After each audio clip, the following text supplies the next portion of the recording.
नमस्कार।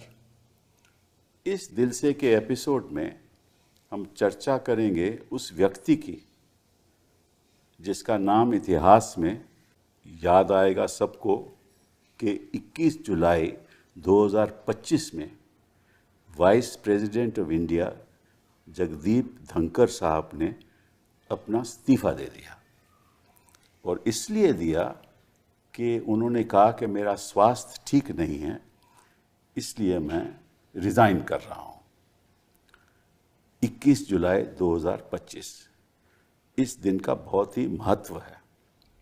महत्व इसलिए नहीं है कि धनखड़ साहब ने इस्तीफ़ा दिया, महत्व इसलिए है कि वाइस प्रेसिडेंट ऑफ इंडिया उपराष्ट्रपति हिंदुस्तान की प्रोटोकॉल में प्रेसिडेंट के बाद आते हैं नंबर 2 पे और प्रधानमंत्री जी नंबर 3 पे आते हैं। इनका कार्यकाल 5 साल का होता है और अभी तो 2 ही साल कंप्लीट हुए थे, अभी तो काफ़ी वक्त भी बाकी था।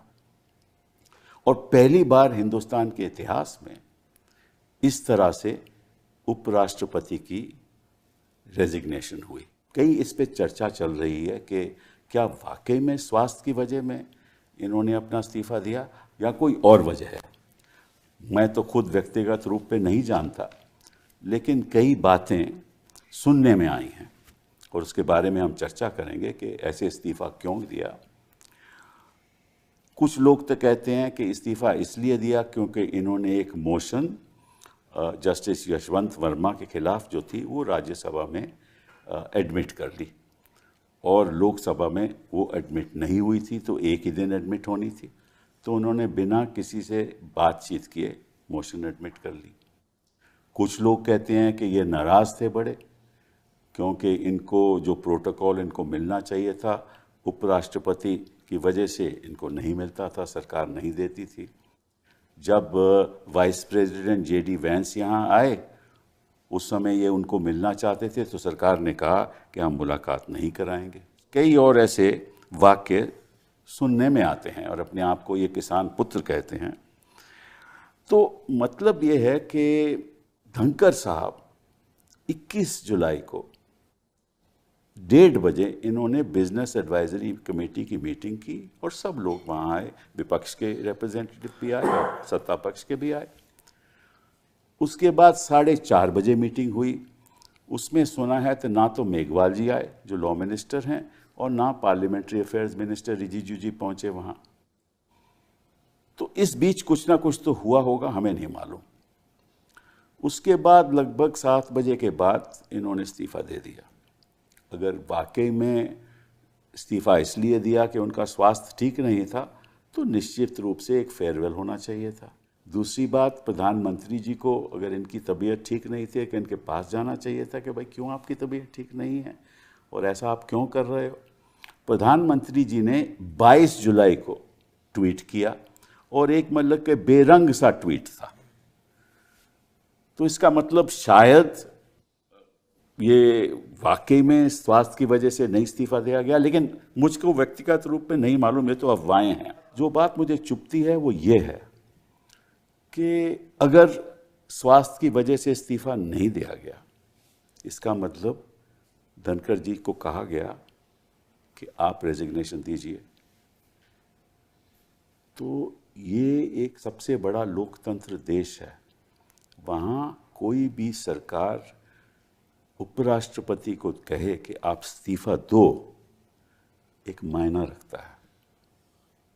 क्या वो मायना है कि अगर सरकार किसी को पसंद नहीं करती, जिस भी पद पे वो बैठा हो, चाहे वो इलेक्शन कमिश्नर हो, चाहे वो किसी और पद पे बैठा हो, सीएजी हो, वाइस चांसलर हो, अगर इनके रास्ते पे नहीं चलेगा उसको इस्तीफ़ा देना पड़ेगा।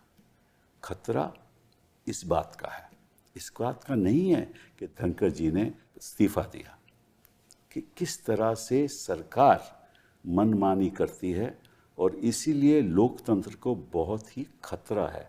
अगर ऐसे ही सरकार हर पद के प्रति उसका रवैया रहे तो आप सोच सकते हो वो लोकतंत्र देश कैसे कहलाएगा।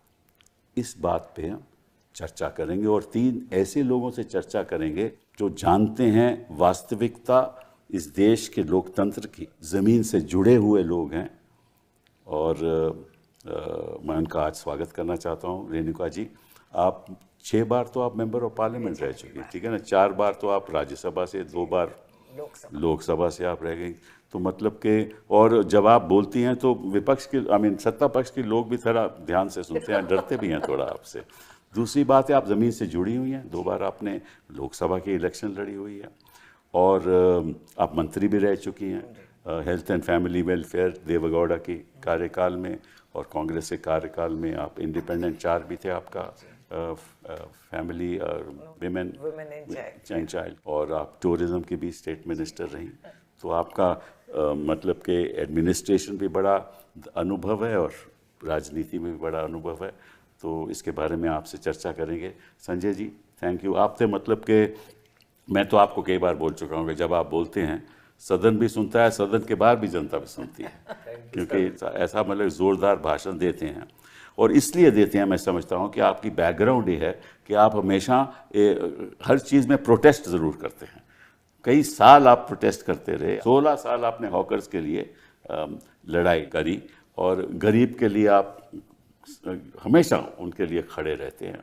और 2 बार आप राज्यसभा में हो चुके हैं और आपका योगदान राज्यसभा में बहुत रहा है। और आपका और धनकर साहब के साथ ज़्यादा ही प्रेम रहा, प्रेम कई बार सस्पेंड भी रहे, प्रेम रहा है। 146 लोग जो सस्पेंड हुए थे उनमें से आप भी एक हैं। तो बहुत उसके अलावा भी कई बार उसके बाद बहुत बहुत धन्यवाद। और जावेद साहब, बहुत बहुत थैंक यू वेरी मच। आप भी 2 बार तो आप भी हो चुके हैं जावेद अली जी, हाँ, राज्यसभा में। और आप एक सिविल इंजीनियरिंग की आपके डिप्लोमा रहा है और आप एग्रीकल्चरलिस्ट भी हैं और समाजवादी के बड़े करीब भी रहे, ख़ास तौर पे मुलायम सिंह जी के बड़े करीब रहे आप। स्टूडेंट पॉलिटिक्स में आपने बड़ा हिस्सा लिया। तो और आप भी जिस कम्युनिटी के लिए आप खड़े रहे थे वो पार्लियामेंट में, सारा देश उस बात को सुनता है। मैं तो खैर बहुत गौर से सुनता हूँ। बहुत बहुत धन्यवाद। ये बताइए रेणुका जी, इशू क्या धनकर का है या कैसे ये सरकार चलाते हैं वो रियल इशू है? इशू इस सरकार का अहंकार का है। ना संविधान के ना समझ लोग हैं और इनकी तजुर्बा भी नहीं है चलाने का। जब ये 3 मुद्दे को लेकर अगर आप आएंगे और कुर्सी पे बैठेंगे तो ऐसे होना ही है। आप एक बार झांक के देख लीजिए, वाइस प्रेसिडेंट का पोजीशन को हटा दिए आज। लोकसभा में डिप्टी स्पीकर 6 साल से नहीं है। 6 साल से लोकसभा में डिप्टी स्पीकर का पोस्ट तक नहीं भर्ती करते हैं। दूसरी बात, ये चीफ इंफॉर्मेशन ऑफिसर्स को देख लीजिए, 8 पोस्ट वहां खाली पड़े हैं। 8 पोस्ट वहां खाली पड़े। National commission for schedule caste का वाइस चेयरमैन का पोस्ट खाली बना के रखे और लंबा लिस्ट है। यही तो असली लोकतंत्र है। हाँ, तो मैं ये कह रही हूं कि इनकी नीयत में खोट है कि एक लोकतंत्र में जो इंस्ट्रूमेंट्स होते हैं फॉर एस्टैब्लिशिंग डेमो, आरटीआई का कहाँ है, लोकपाल क्या हो गया? अगर आप देखें तो एक नज़र में इसका एक क्रिमिनल प्रोसीजर चल रहा है कि एक एक करके लोकतंत्र का जो आम जनता को हमने हथियार दिए थे कि आपके हक बनती है, संविधान का दिया हुआ अधिकार है, इसको काट कूट के आज हम एसआईआर तक आ गए कि आपका वोट का हक भी आप नहीं दे सकते, आपका मजहब का पहचान वो सर्टिफिकेट देंगे। ये ऐसे ये नाटक करते। अब आ गया मुद्दे पे कि वाइस प्रेसिडेंट ऑफ इंडिया, हट्टा कट्टा लंबा जाट, सुबह हाउस चलाया, बातचीत हुआ, चर्चा हुआ, सब कुछ हुआ। ऐसी कौन सी बीमारी है, मैं उस बात पे परेशान हूं कि ये अजीब ढंग की वायरस लग गई ये जाट बेटा को कि शाम तक वो इस्तीफा दे दिए कि वो बीमार है। और सरकार के अहंकार देख लीजिए। ऑपोजिशन में हमने पूछा, जब ऑपरेशन सिंदूर और ये पहलगांव का मुद्दा उठे, हमने कहा आप स्पेशल सेशन लगवा दीजिए ताकि जानकारी हो, हमें समझना है। एंटायर ऑपोजिशन एक मुक्त कंठ से कहा कि आपको जो करना है करिए, हम सब आपके साथ हैं। देश की बात है। तो हमने फ्री हैंड दे दिए। फिर हम समझना चाह रहे कि भैया हुआ क्या, क्योंकि ट्रंप जी वहां से कह रहे 26 बार कि मैंने किया, यहां से तो हम गूंगे बहरे बन के बैठे हैं। आम जनता तो पूछ रही है, सवाल शंका उठती है, अफवाहें उड़ रहे हैं। So we asked for this, so they didn't give the no special session. Session का नोटिफिकेशन आके 28 डेज हो गए। पहला दिन ऑफ द सेशन, जो अहम सेशन है, क्योंकि स्पेशल सेशन नहीं चला, अहम मुद्दे हैं इसमें और सब देश राह देख रही है। पहला दिन ऑफ पार्लियामेंट में उपराष्ट्रपति रिजाइन, प्रधानमंत्री विलायत घूम रहे, लोकसभा में डिप्टी स्पीकर नहीं है, किसी को कुछ पता नहीं है। आपको नहीं लगता ये षड्यंत्र है, अहंकार है ये? पता है संजय जी, आपसे पूछना चाहता हूँ, धनखड़ जी तो ऐसे शख्स रहे, गवर्नर रहे वहाँ पश्चिम बंगाल में, जिस तरह से उन्होंने ममता जी की सरकार को उनके खिलाफ बयानात दिए, उससे तो प्रधानमंत्री जी ये सरकार बड़ी खुश थी और उसी वजह से शायद इनको यहाँ लाया गया। यहाँ जो इन्होंने अपने कार्यकाल में जो राज्यसभा चलाया, जो वो कहते थे वही करते थे ये। तो फिर इसका मतलब ये हुआ कि जिस दिन वाइस प्रेसिडेंट अपनी बात करने लगे, उस दिन ये सरकार कुछ भी कर सकती है। देखिए सर, पहली बात तो ये बिल्कुल स्पष्ट है कि बीमारी कारण नहीं है। अच्छा, इतने नादान तो ना इस देश के लोग हैं, ना हम हैं, ना आप हैं, और ना जितने भी दोनों सदनों के सदस्य हैं। तो ये बात तो बिल्कुल साफ है कि स्वास्थ्य कारण नहीं है। पर क्या कारण? बीमारी कारण नहीं है। उनको हार्ट अटैक भी हुआ था, आपको याद होगा। तो एम्स में एडमिट हुए थे, उसके बाद ठीक हुए। अगर वो और उसके बाद वो प्रोग्राम था परसों पर, उसके बाद हाउस में आए। और मैं 2-3 बातों का जिक्र आपसे करना चाहूँगा, क्योंकि सैटरडे को मैं उनसे मिला था अपने एक मामले में, एक प्रिविलेज का नोटिस मूव करना था उसको लेके, और फिर संडे को भी मैं मिला था, 2 दिन लगातार मैं मिला। उसके बाद मंडे को पूरे दिन 3 बार बीएससी की मीटिंग टली। ये देश के लोगों को जानना चाहिए। मैं 8वां साल हो गया राज्यसभा में रहते हुए, और बीएससी का मेंबर मैं लगातार रहा काफी समय से। कभी भी ऐसा नहीं हुआ कि बीएससी की मीटिंग एक बार टाली जाए, फिर दूसरी बार टाली जाए, फिर तीसरी बार टाली जाए। तो ये तो पहला टाइम क्या था? पहला टाइम था 11:30 बजे। अच्छा, उसके बाद फिर टाइम हुआ 12:12 बजे। अच्छा, फिर उसके बाद टाइम हुआ कि उसके बाद टाइम हुआ शाम को 4:30 बजे। अच्छा, तो ये 4:30 बजे वाली मीटिंग जिसका आप जिक्र कर रहे हैं, उसमें ना तो मिनिस्टर आए किरण रिजिजू जी, ना अर्जुन राम मेघवाल जी आए, और ना जेपी नड्डा जी आए, जो कि लीडर ऑफ हाउस। उसके पहले की यह घटना है कि इन्होंने इम्पीचमेंट का जो नोटिस था उसको एक्सेप्ट करने का अनाउंसमेंट किया जस्टिस वर्मा के खिलाफ। मुझे लगता है वो सबसे बड़ा कारण है। उसके पीछे और भी बहुत सारे कारण होंगे, लेकिन ये एक बहुत बड़ा कारण है कि जस्टिस वर्मा का नोटिस सरकार चाहती थी कि लोकसभा में लाया जाए, उसका क्रेडिट अपने ऊपर वो लेना चाहते थे। लेकिन क्योंकि इन्होंने राज्यसभा में उसको पहले एक्सेप्ट कर लिया, उसको अनाउंस कर दिया, उसको लेके एक सरकार में नाराजगी हुई, और नाराजगी इतनी हो गई कि बीएससी की मीटिंग में ऐसा कभी नहीं होता है कि सरकार के या लीडर ऑफ हाउस ना आए, या मिनिस्टर ना आए, पार्लियामेंट्री अफेयर्स मिनिस्टर ना आए। ये पहली बार हुआ। तो मुझे लगता है कि उनको कुछ संकेत मिल गया कि आज शायद मुझे हटा देंगे, या सरकार खुद ही मेरे खिलाफ कोई इम्पीचमेंट मोशन लेके आए मुझे हटाने के लिए। कुछ उनको संकेत दिया गया, मुझे नहीं मालूम उसकी सच्चाई क्या है, और जिसके बाद कि वो अचानक जाते हैं और इस्तीफा दे देते हैं। देखिए सर, ये सरकार चलाने का इनका तरीका देखिए।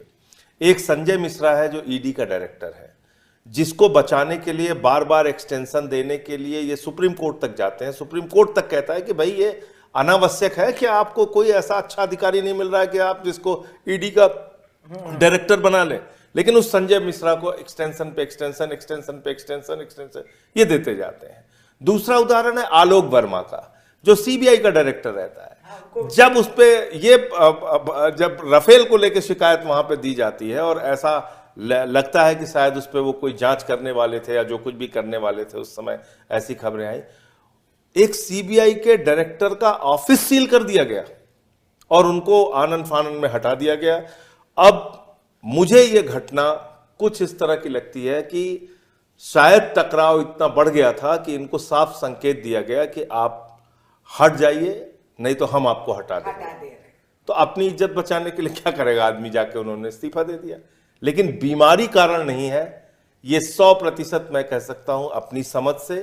और जितने भी लोग थोड़ी बहुत भी राजनीतिक समझ रखते हैं और जो मोदी जी के बारे में जानते हैं, जो अमित शाह के कार्यशैली के बारे में जानते हैं, जो बीजेपी के काम करने के तौर तरीके के बारे में जानते हैं, वो सब ये समझ रहे हैं अच्छी तरीके से कि स्वास्थ्य कारण बिल्कुल नहीं है। अगर मान लीजिए स्वास्थ्य कारण था तो आप बहुत इज्जत के साथ सब लोग, हम लोग चलते, उनसे मिलते, उनके उज्जवल भविष्य की कामना करते, उनको अच्छा स्वास्थ्य कहाँ मिल सकता है, पार्लियामेंट में, राज्यों में और राज्यसभा में उनको विदाई समारोह देते हैं। विदाई समारोह तक आपने नहीं दिया, एक बात।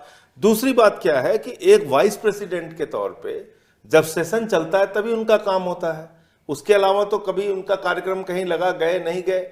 वाइस प्रेसिडेंट के तौर पे उनको ज्यादा अच्छी स्वास्थ्य सुविधाएं मिल सकती थी।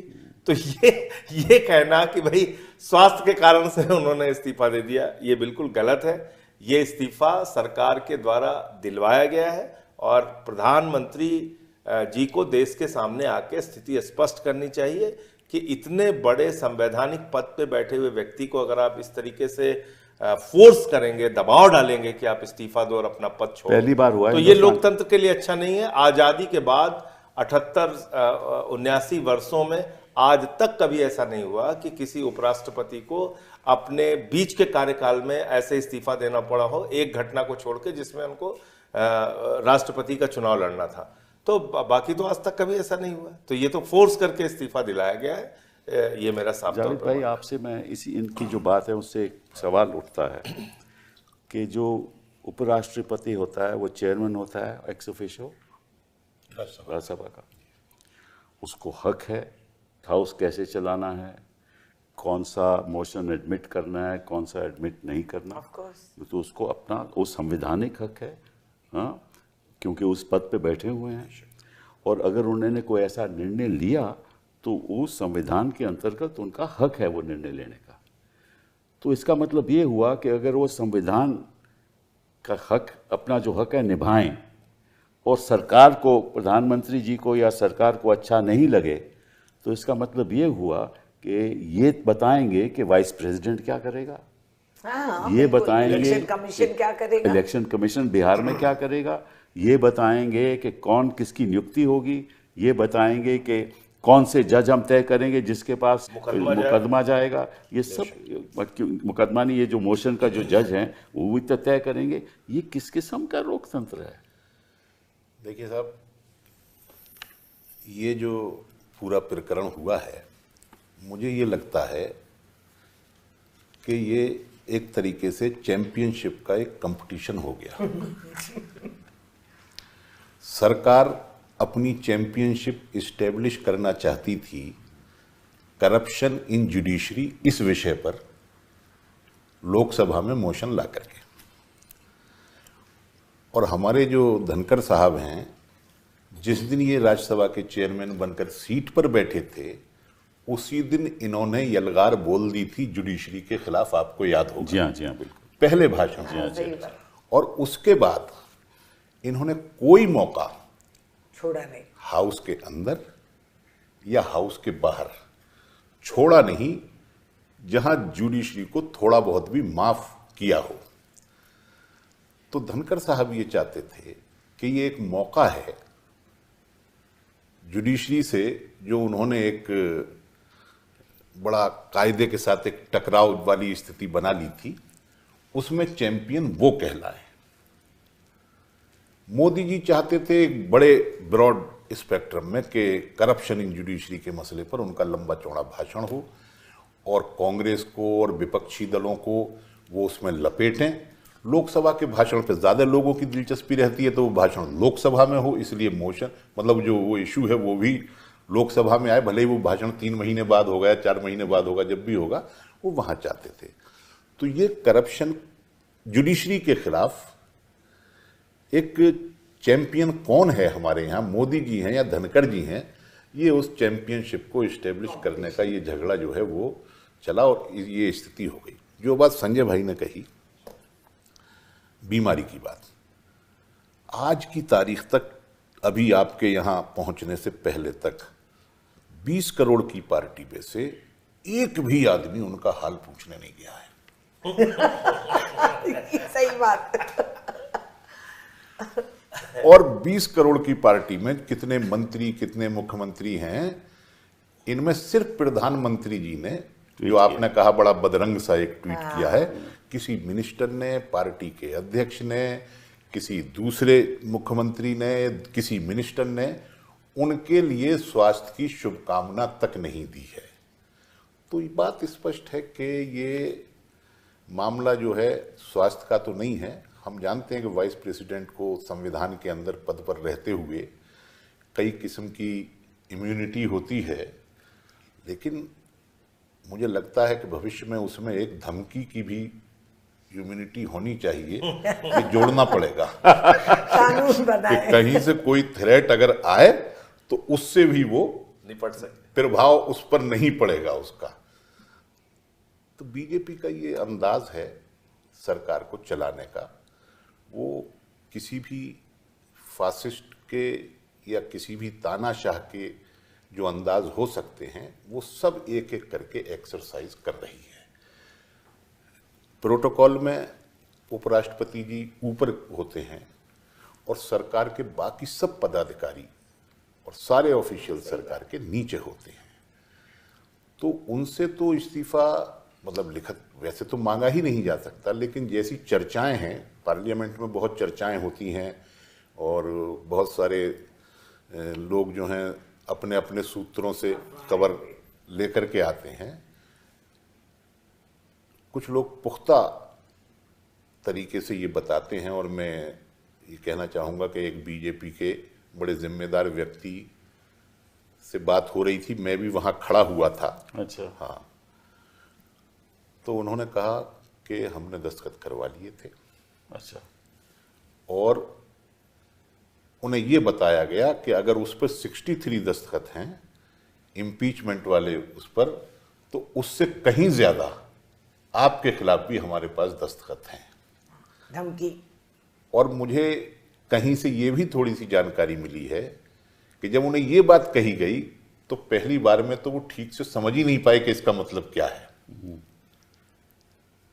अच्छा। थोड़ी देर के बाद वो समझे, तब उन्होंने राष्ट्रपति जी के यहाँ जाकर के इस्तीफा देने का फैसला किया। खैर, लोकतंत्र के हिसाब से अगर देखा जाए तो ये कोई बहुत सुखद स्थिति नहीं है, और इसमें भले ही हम धनखड़ साहब की जो सदन के अंदर कार्रवाई का जो उनका अंदाज रहता था, जिस तरीके से वो डील करते थे इश्यूज के साथ, और ख़ास तौर से अपोजिशन के इश्यूज के साथ, उससे हम बिल्कुल भी सहमत नहीं हैं। हम लोग उनके खिलाफ अविश्वास का प्रस्ताव लाए थे, लेकिन जहाँ तक लोकतंत्र का सवाल है, ये जो काम हुआ है ये लोकतंत्र के हक में नहीं है, और ये लोकतंत्र के ऊपर बहुत बड़ा खतरे की शुरुआत ये हो रही है। अब भविष्य में आगे कैसे करके हम लोग आगे बढ़ेंगे ये समय जावेद भाई, जो आपने बात कही, इससे एक और मन में मेरी बात आती है, सवाल उठता है कि ये तो बड़ी दुख की बात है कि एक वाइस प्रेसिडेंट, अगर हम मान लें कि भाई ये स्वास्थ्य की वजह से नहीं हुआ, तो इसका मतलब हुआ हमारी राजनीति में जो नंबर 2 के प्रोटोकॉल में है, उसमें उसको ये भी हिम्मत नहीं ये वो कहे कि ठीक है मैं इस्तीफा नहीं देता, आप जो करना है करिए, कर ले। हाँ। सर आप ये बहुत ही महत्वपूर्ण बात है। इसका मतलब कि जो सबसे बड़े पद पे बैठे हुए हैं उनके पास कोई हिम्मत नहीं है, तो ये एक लोकतंत्र। मैं थोड़ा सा 1 मिनट संजय भाई, मैं थोड़ा सा इस बात को, सर कोई भी इस्टेब्लिशमेंट होता है, कोई भी संगठन होता है,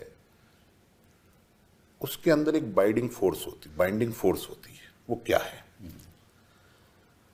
अगर वो बाइंडिंग फोर्स आपकी आइडियोलॉजी है, तब आप ये कह सकते हैं जो आप कह रहे हैं। आजा भाई, फ्री फॉर ऑल। लेकिन यहां जो बाइंडिंग फोर्स है इस पूरे इस्टेब्लिशमेंट की, उस पार्टी का है तू भी आ जा, उस पार्टी का है तू भी आ जा, तूने हमको गाली दी है तू भी आ जा, तूने हमें गाली नहीं दी, तू बहुत दूर था हमसे, तू भी आ जा, अच्छा तो चीफ मिनिस्टर तू बन जा, ये कर। यहाँ जो बाइंडिंग फोर्स है इस पूरे इस्टेब्लिशमेंट की, वो सिर्फ और सिर्फ पावर है। और जब पावर बाइंडिंग फोर्स है, ये पूरा जो इनका तामझाम है, ये सिर्फ सत्ता या पावर की वजह से एक साथ है। तो एक तरीके से हम ये भी कह सकते तो हैं, ये आप कहते हो कि छोटे लोग बड़े पदों पर बैठे हुए हैं, यही मतलब है आपका? मेरे कहने का मतलब ये है छोटे कि मन जो के आइडियोलॉजिकल मन के लोग बड़े पदों पे बैठे हैं, जो आइडियोलॉजिकल कमिटमेंट से लोग आगे बढ़ते हैं, राजनीति में अपनी जगह बनाते हैं, उन्हें कहने की और अपनी बात के लिए असर्ट करने की, अपनी पोजीशन को असर्ट करने की उनके अंदर हिम्मत होती है, करेज होता है। और जो बहुत सारी पार्टियां बदल बदल करके और उस तरीके से आगे आते हैं, तो वो साहस जुटा नहीं पाते। धनखड़ साहब के बारे में मुझे कहना नहीं चाहिए, वो बड़े हैं। राज्यसभा के हाउस में जितने लोग नीचे बैठते हैं, उन सब से वो कम एक्सपीरियंस के राजनेता हैं। हाँ। वो 1.5 साल एमपी रहे थे और एक टर्म जो है वो एमएलए रहे थे। उसके अलावा पॉलिटिक्स में उनको दूसरा एक्सपीरियंस ज्यादा है ना, जो आपको नहीं है। क्वालिफाइड नहीं वही है। मैं आपसे अर्ज कर रहा हूँ, वाइस प्रेसिडेंट बनने के लिए जो उनकी क्वालिफिकेशन थी, सिर्फ ममता जी को परेशान करने के अलावा कोई दूसरी नहीं। जिस सरकार में वो थे गवर्नर बन के, उसी सरकार तो के जो खिलाफ बात मैंने उठाई उसके बारे में आप देखिए सर, आपने संस्थाओं के प्रति सम्मान की बात करी। पिछले 11 साल में मोदी जी के कार्यकाल को अगर आप देखेंगे, किस पे कब्जा करने की कोशिश नहीं की इन्होंने। आज जुडिशरी की हालत देख लीजिए, बड़े से बड़ा मामला होता है, लोग जज का नाम, मुझे पता नहीं एक बात कहनी चाहिए कि नहीं कहनी चाहिए, जज का नाम देख के बता देते हैं इसमें बेल मिलेगी, हाँ, नहीं इसमें मिलेगी, हाँ, फिटिंग, इसमें कार्रवाई होगी, इसमें कार्रवाई नहीं होगी, इसमें ये फैसला आएगा, इसमें वो फैसला आएगा। तो इन लोगों को ये आदमी इस पार्टी से शायद इन लोगों को ज्यादा जानकारी तो नहीं सर है, मैं बस ये ये आपसे कह कह रहा हूं कि जजेस जुडिशरी को लेके सवाल उठने लगे, सीबीआई को लेके सवाल उठने लगे, ईडी को लेके सवाल उठने लगे। आप प्रोटोकॉल में दूसरे नंबर पे उपराष्ट्रपति की बात कर रहे हैं सर। मैं बड़ी विनम्रता पूर्वक याद दिलाऊंगा आपको, जब इस मंदिर का शिलान्यास हो रहा था प्रभु श्री राम के मंदिर का, उस समय रामनाथ कोविंद जी राष्ट्रपति थे, जी हाँ। उत्तर प्रदेश के मुख्यमंत्री थे योगी आदित्यनाथ जी। योगी आदित्यनाथ जी गए, उनके साथ राज्यपाल गई आनंदीबेन पटेल, और प्रधानमंत्री गए तो उनके साथ भागवत जी गए, राष्ट्रपति नहीं गए, क्योंकि प्रोटोकॉल में वो ऊपर चले जाते, उनको सारा कुछ आगे दिखाना पड़ता, उनके पीछे इनको चलना पड़ता। और फिर एक मानसिकता भी, दलित समाज के व्यक्ति थे तो उनसे कैसे मंदिर का शिलान्यास कराते। अब आ जाइए संसद के उद्घाटन का। संसद के शिलान्यास और उद्घाटन दोनों में राष्ट्रपति नहीं, उपराष्ट्रपति नहीं। तो आपने संस्थाओं के सम्मान की बात की, पद के सम्मान की बात की, कब किया इन्होंने? इन्होंने जिसको जैसे चाहा वैसे डंडे से नचाना चाहा, और जैसे चाहा अगर आपने उनके हिसाब से काम नहीं किया, उनसे उनकी लाइन से आप थोड़ा भी इधर उधर भटके, तो फिर आपको निकाल के बाहर कर दिया। यही काम कुल मिलाकर इस मामले में भी हुआ है। और जो बात जावेद भाई कह रहे हैं कि 100 तरह की असहमति हो सकती, मैं तो सर इस संसद के इतिहास में सबसे लंबे समय तक निलंबित रहने वाला सांसद हूं। 11 महीने तक मैं सस्पेंड रहा, 11 महीने। तो आप देखो, और आपने वो इतिहास बनाया जो कोई और नहीं बना सका, तो और इनकी वजह से मैं बात आपसे कह रहा हूं, कमीशन के चॉइस और कई बार हाउस से बाहर किया गया, कई बार मार्शल से बाहर किया गया, लेकिन बावजूद इसके अगर आप ये कहेंगे कि भाई इस तरीके से उपराष्ट्रपति को अगर धमका के उनका इस्तीफा लिया जा रहा है और दबाव बनाया जा रहा है, तो फिर तो इसके बाद कुछ नहीं बचता। आप कहते रहिए राष्ट्रपति हैं, कहते रहिए आप संवैधानिक पद पे हैं, कहते रहिए कि आपको दूसरा सबसे बड़ा प्रोटोकॉल है, प्रधानमंत्री के ऊपर का प्रोटोकॉल है, लेकिन तौर तरीके और काम में तो ये दिख नहीं रहा है। रेणुका जी, अब आपने कभी सुना कि सीएजी ने ऐसी रिपोर्ट दी जो हमारे कार्यकाल में दी जाती थी कि इलेक्शन कमीशन ने इनकार कर दिया, हाँ, और या किसी ब्यूरोक्रेट ने कहा कि आप गलत कर रहे हो? आपने सुना पिछले ये हम देख 2014 रहे के हैं, बाद? चश्मदीप गवाह हैं हम लोग कि सीजेआई को भी इलेक्शन कमीशन के प्रोसेस से हटा दिया और ब्यूरोक्रेट को लाके रख देखिए दिया। कॉन्स्टिट्यूशन बेंच की जजमेंट, एग्जैक्टली कॉन्स्टिट्यूशन बेंच की जजमेंट, उसमें कहा कि चीफ जस्टिस साहब का कमेटी में उनका होनी चाहिए, हो गए, वो भी उन्होंने कहा कि हम नहीं हटा दिए। करेंगे। तो इसीलिए संस्थाओं का कोई सम्मान नहीं।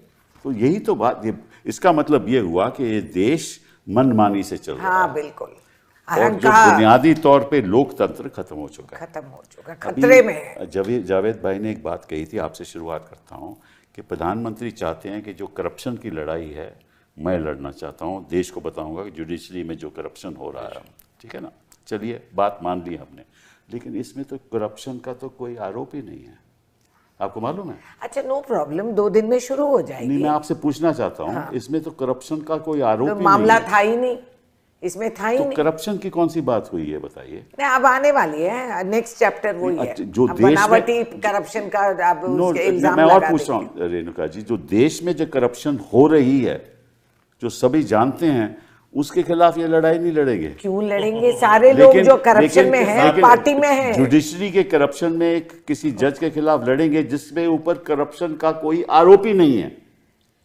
हाँ, तो फिर ये असल अहम मुद्दा ये है। ये उस रिपोर्ट तक जो इन हाउस कमेटी की रिपोर्ट है सुप्रीम कोर्ट की, उस तक हम लोगों की एक्सेस है नहीं। आपकी तो एक्सेस है, नहीं, वो रिपोर्ट तो किसी को नहीं दिखाई गई। किसी को नहीं दिखाई। नहीं, वो नहीं, दिखाई हम भी नहीं किसी जा को सकती, जो मैंने मालूमात की है वो दिखाई नहीं जा सकती तो है। फिर करप्शन का क्या मामला? मैं बताता हूँ आपको, हमारे यहाँ जो मीडिया है वो एक परसेप्शन बनाता है, अरे एक वो narrative भी बनाता मजबूर है।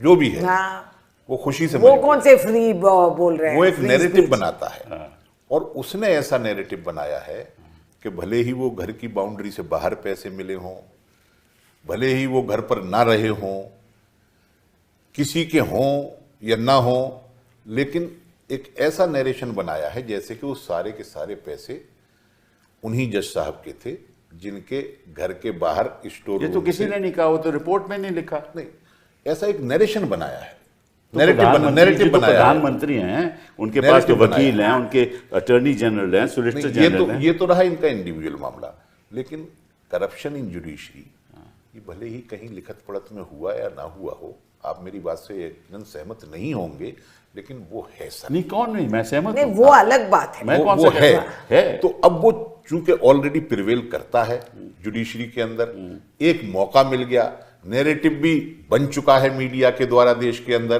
तो चलो इस पर थोड़ी सी वो कर लेते हैं और इसका क्रेडिट ले लेते हैं। नहीं, क्या मुझे परेशानी? मैं नहीं मानती हूँ इस बात को।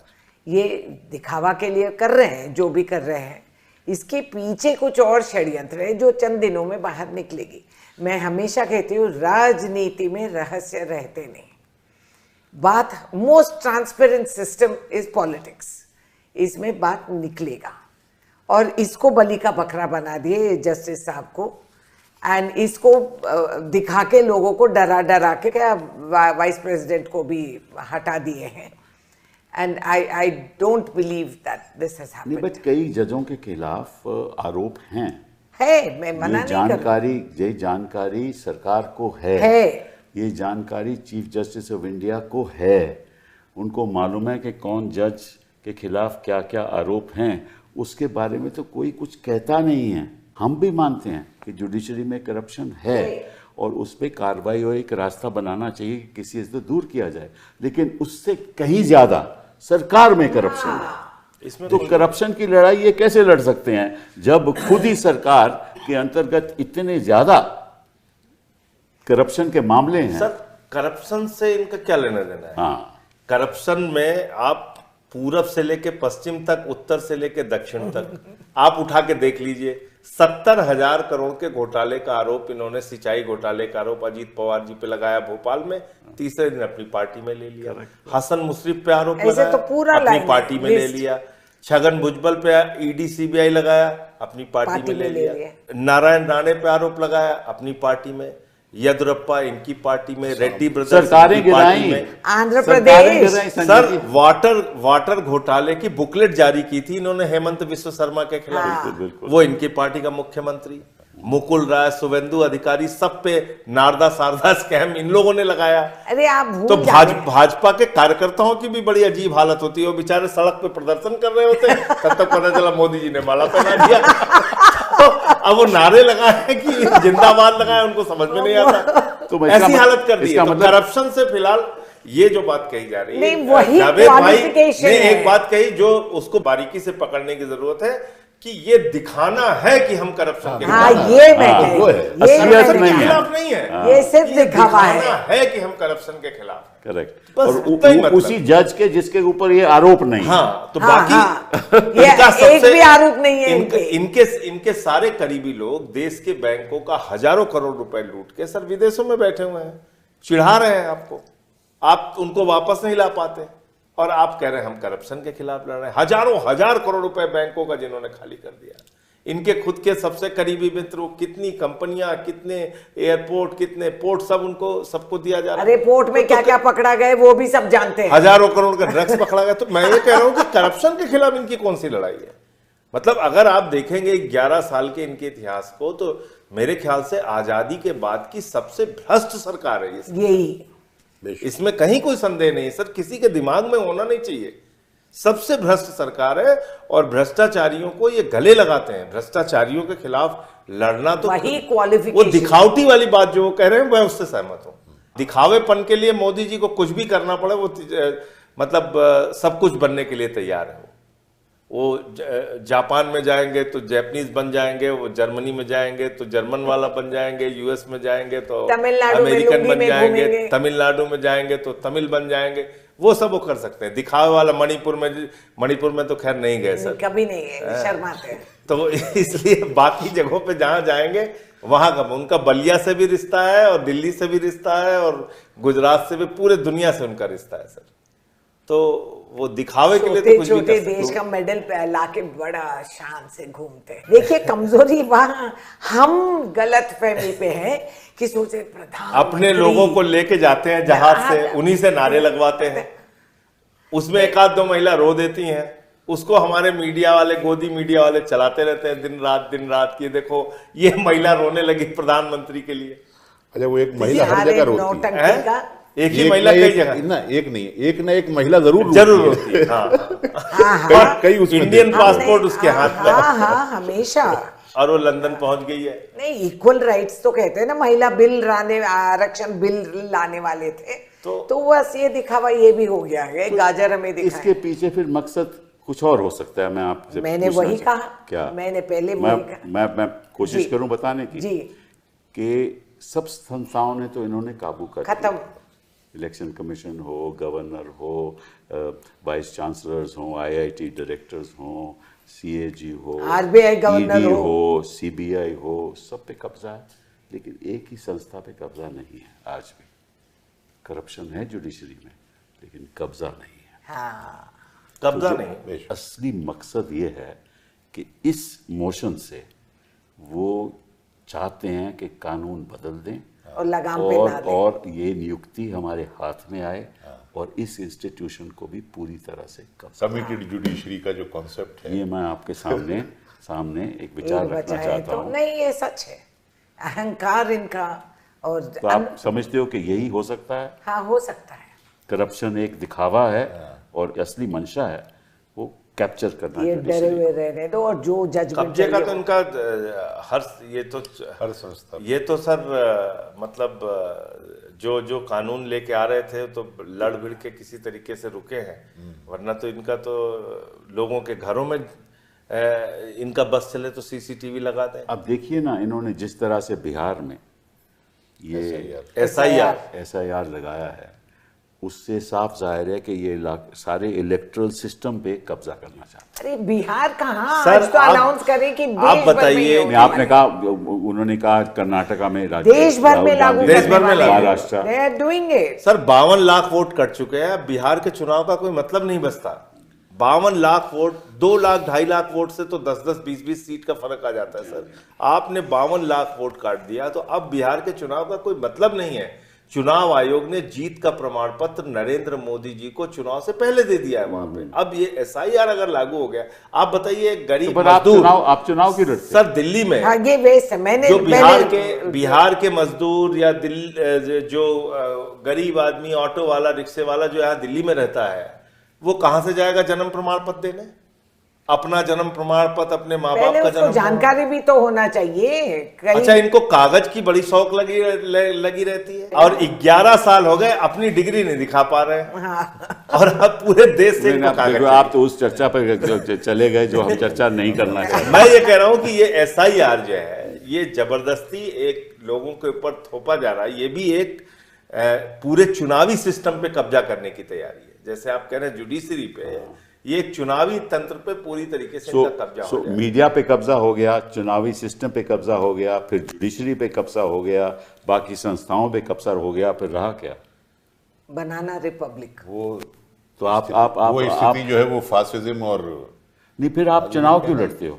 फिर आप तो कहो कि जो आपने करना करो। ये सच है, हम सवाल करना है कि क्यों सर लड़े? 28 तारीख का इंतजार मेरे ख्याल से सबको है, पूरे देश को। अगर माननीय सर्वोच्च न्यायालय की तरफ से सुप्रीम कोर्ट अगर कोई इस पे एक्शन नहीं लेता है, तो फिर वाकई बिहार के चुनाव का तो कोई मतलब नहीं है। काहे को लड़े फिर हम? अरे अक्लमंद को इशारा काफी है, इसीलिए तो जज के खिलाफ अभी कर रहे हैं, चुनावी आयोग को इशारा मिले, घोड़सवार तुम और लगाम हमारे। आप देखिए, कल किसी जज के आउट हाउस में कोई गांजा, कोई ड्रग पकड़ा जाए, तो फिर तो वो तो अंडर द ड्रग्स एक्ट उसको बुक कर दे। कानून के नजर में सब एक हैं, उनके गले बांध पे हाथ लगा देंगे तो कुछ भी हो सकता है। हाँ। और आपको मालूम है, आउट हाउस में तो कई लोग 20, 30, 40 लोग रहते हैं। हम भी मंत्री रहे हैं वहां, हमें मालूम ही नहीं वो क्या करते हैं, क्या नहीं होता है, क्या नहीं होता है। सही बात, यही नहीं मालूम।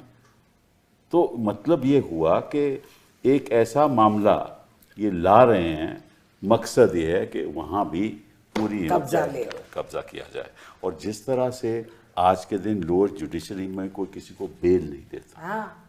वो डरे रहते हैं सर। और जिस तरह से ईडी के प्रति जो आरोप लग रहे हैं, जिस तरह से वो एक ऐसी ऑर्गेनाइजेशन बन रही है जो लोगों को, एक तो खैर कानूनी तौर पे उनको अंदर भी करती है। अब तो सीजीआई ने भी खुलेआम कह दिया कि करेक्ट। हाँ, तो मतलब कि तो इस रवैये में तो फिर कोई अपनी आवाज तो उठा ही नहीं सकेगा। आपको याद है पिछले लोकसभा इलेक्शन के पहले अरुण गोयल जी ने रिजाइन कर लिया, लवासा साहब के खिलाफ तो इन्होंने शुरू कर दिया। आपको याद है? तो क्यों? मैं वही कही, आप अगर पलट के देखेंगे तो one by one the instruments of democracy को ये गिराते, तोड़ते, बंद करते हुए आ रहे हैं। ये सारे कॉन्स्टिट्यूशनल पोस्ट में खाली सीट्स रखे हैं, पालतू रखे हैं, और एक आध बंदे को खुश करके सामने लवासा साहब ने डिसेंट किया तो उनके खिलाफ, बेटे के खिलाफ नोटिस हो गया, और बीवी के खिलाफ रिजाइन कर दिया। उन्होंने भी रिजाइन कर दिया। तो मतलब कि जो आवाज उठाएगा, चुनाव और आरबीआई गवर्नर, मुझे याद है जब ये मुख्यमंत्री थे गुजरात में, तो एक लोकायुक्त की नियुक्ति होनी थी, और उसमें गवर्नर ने और चीफ जस्टिस ऑफ इंडिया ने नियुक्ति की। 8 साल तो पहले लोकायुक्त की पोजीशन इन्होंने किसी की नियुक्ति नहीं की। उसके बाद वो नहीं उन्होंने माना, इन्होंने तुरंत ही रिट पिटीशन फाइल कर दिया कि हम ये नहीं मानते। मैटर सुप्रीम कोर्ट के गया, सुप्रीम कोर्ट ने उसको कहा कि बिल्कुल ठीक किया है जो गवर्नर ने, फिर भी इन्होंने नहीं किया। Justice R.A.. मेहता साहब थे, उन्होंने अल्टीमेटली रिजाइन कर दिया। मतलब कि ये जो रवैया इनका रहा है गुजरात से चल रहा है। एक सीख और मिलती है सर इससे, धनखड़ साहब के प्रकरण से, और जो लोग आज इनका साथ दे रहे हैं, हर सही गलत काम का समर्थन कर रहे हैं, उनके लिए भी ये सीख है कि ये किसी के सगे नहीं है। हाँ, ये तो बात सही है, ये बात सही। ये मैंने कल कहा, ये किसी के सगे नहीं है कि जितने लोग यहाँ से कूद के जो इनका साथ दे रहे हैं, जो इनका समर्थन कर रहे हैं, अगर वो ये सोचते हैं कि उनको ये मौके पे कहीं अगर उनसे थोड़ा भी लाइन हटने पे उनको ये छोड़ देंगे, ये किसी को छोड़ने वाले नहीं है। धनखड़ साहब थोड़ा सा लाइन हटे, इनके हिसाब से इस्तीफा करवा दिया उनका। उपराष्ट्रपति वो तो कहते हैं बाहर जाकर के देखिए, हमारा देश इतना सबसे बड़ा लोकतंत्र देश है, और अगर संजय सिंह जी जैसे और रेणुका जी जैसे और जावेद भाई के जैसे आवाज़ उठा के बात कर सकते हैं तो ये निश्चित है कि लोकतंत्र। बस एक उम्मीद रख रहे हैं, ज्यादा मतलब दिन नहीं, मेरा ये हम भी कहना अंदर है, जाएंगे, डोंट वरी। बाहर जाकर तो सभी ये कहेंगे, अभी तक की स्थिति तो यही है कि बाहर जाकर के तो ये कहना ही है, इतना राष्ट्र प्रेम, राष्ट्रभक्ति या राष्ट्रवाद कह लीजिए, वो हम लोगों के अंदर अभी शेष है। लेकिन जब सर से ऊपर पानी इन्होंने ही कहा था तो मुझे शर्म आती है कि मैं हिंदुस्तान में पैदा हुआ। आपको याद नहीं? बिल्कुल और अंग्रेजी बोलने वाले सब उन्होंने खुद कहा ये बात। दक्षिण कोरिया में बोला था। दक्षिण कोरिया बाहर जाके बोला था ना। हम उनके और अगर तरीके से राहुल नहीं। गांधी बोलेगा तो वो कहेंगे ये एंटी नेशनल है। दक्षिण कोरिया में बोला था ना। कितनी पहले लोग 2014 के पहले लोग कहते थे पता नहीं कहाँ पैदा हो गए। करेक्ट। तो कहने का मतलब ये है कि इस किस्म का लोकतंत्र तो ज्यादा साल चल नहीं सकता। और शायद मुझे जो लग रहा है कि आरएसएस को भी शायद ये अनुमान हो गया है कि ये अभी ज्यादा साल चलने नहीं वाला। अब सर इन्होंने 75 साल तो सब पे लागू किया है, देखिए क्या होता है इनके। 11 सितंबर को भागवत जी का 75 साल पूरा हो रहा है। अगर भागवत जी इस्तीफा देते हैं तो 17 सितंबर को मोदी जी का 75 साल पूरा। सत्ता में भागवत जी का उस तरीके से भी डायरेक्ट नहीं, मैं ये इनकी मातृ संस्था आरएसएस है, उसके प्रमुख ने कहा कि भाई 75 साल में इस्तीफा दे देना चाहिए। 11 सितंबर को उनका 75 साल पूरा हो रहा है भागवत जी का, 17 सितंबर को मोदी जी का 75 साल पूरा हो रहा है। तो जो प्रधानमंत्री सुमित्रा महाजन जी से लेके, लालकृष्ण आडवाणी जी से लेके, मुरली मनोहर जोशी जी, कलराज मिश्रा जी, तमाम नेताओं को रिटायर करा चुका है 75 साल के क्राइटेरिया के हिसाब से, तो अब उनको उदाहरण प्रस्तुत करना चाहिए। ये तो आपकी मतलब के सोच है। नहीं, इट इज द रूल। बस रूल हम कौन से बनाए? इस देश में कौन सा रूल चलता है भैया? हमें बता दीजिए, हमें बता दीजिए कौन सा रूल मापदंड वो खुद ही लगाए, हम क्या कहेंगे? रूल तो ये बनाते हैं और जैसे चलाना चाहे चलाते हैं। जब हम लोग इसी को तो लोकतंत्र कहते हैं। हम मैं धनखड़ साहब का जिक्र करना चाहूंगा। जब हम लोग उनके चैम्बर में जा करके उनसे शिकायत करते थे, साहब आपने फर्स्ट टर्म के एमपी को इतना बड़ा बंगला कैसे दे दिया, तो वो कहते थे एक्सेप्शन हर जगह होते हैं। तो रूल्स हर जगह होंगे, ये वहां भी एक्सेप्शन कुछ हो जाते हैं और ऐसा कोई रूल है भी नहीं। लेकिन मुझे अभी धनखड़ साहब से उम्मीद है कि वो एक दिन जरूर बोलेंगे, क्योंकि बोलना उनका शौक है और बोलना उनकी आदत है। आज नहीं तो कल कोई वक्त ऐसा आएगा जब वो बोलेंगे, तभी मैं समझता हूं कि इस सर फेयरवेल स्पीच भी इसीलिए नहीं कराएगी। हाँ, ये भी खतरा था कि शायद फेयरवेल स्पीच में ही वो बोलना कुछ बोलना थे। तो ये भी जावेद भाई फेयरवेल स्पीच तो अभी टाइम है। वो बालीयोगी थिएटर में हमने हामिद अंसारी साहब की और वेंकैया नायडू साहब की स्पीच देखी। वो बाहर होती है, वो 10-15 दिन बाद होती है रिटायरमेंट की। वो चलिए हम सोचते हैं कि उनका स्वास्थ्य ठीक हो जाए, उसके बाद शायद वो हमें कुछ बता अब देंगे। असली हर वक्त खतरा, नाउम्मीद मत होना। असली खतरा यही है कि वो स्वास्थ्य का बुनियाद बना के इसको हटाएं। भविष्य में उनका स्वास्थ्य का असली बात क्या होगा, हम उसका भी ख्याल रखना चाहिए। ठीक नहीं, रहेगा। स्वास्थ्य कारणों से स्पीच भी नहीं कराएंगे। हाँ, मैं वही कह रही हूँ, कहेंगे फेयरवेल लेने लायक नहीं है, वो स्पीच नहीं दे सकते, इसलिए हम लोग उनकी बोलती बंद हो गई, लैरिंजाइटिस आ गया। चलिए हमने एक स्वास्थ्य के बारे में बताऊं, अरुण जेटली साहब की फाइलें आईसीयू में जाती थी। हाँ। मनोहर पारीकर साहब जो है वो पद पर रहते हुए दिवंगत हुए। ऐसे बहुत सारे केस हैं। तो और अपने वो कर्नाटका के जो मंत्री थे उनका भी जो पार्लियामेंट अनंत कुमार साहब वो पद पर रहते हुए दिवंगत हुए। तो ये तो पहला ऐसा इंसिडेंट हो रहा है कि जो सुबह मीटिंग चलाए, हाउस पे आए, सेशन चालू करे, और जब उनका ऑपरेशन हुआ तो तीसरे दिन आ गए थे। तीसरे दिन थर्ड डे ये दूसरे किस्म की बीमारी थी। आप इसको समझ के मैंने वही कहा, ये अजीब वायरस है, सिर्फ भाजपा में घूमती है ये। चलिए, तो वही लोग शिकार होते हैं। अच्छी चर्चा रही ताकि देशवासियों को पता चले कि इसके पीछे असलियत क्या है, इसके पीछे सरकार की सोच क्या है और क्या लोकतंत्र को वाकई में खतरा है, और अगर है तो उसके लिए हम क्या करने वाले हैं। बहुत बहुत धन्यवाद।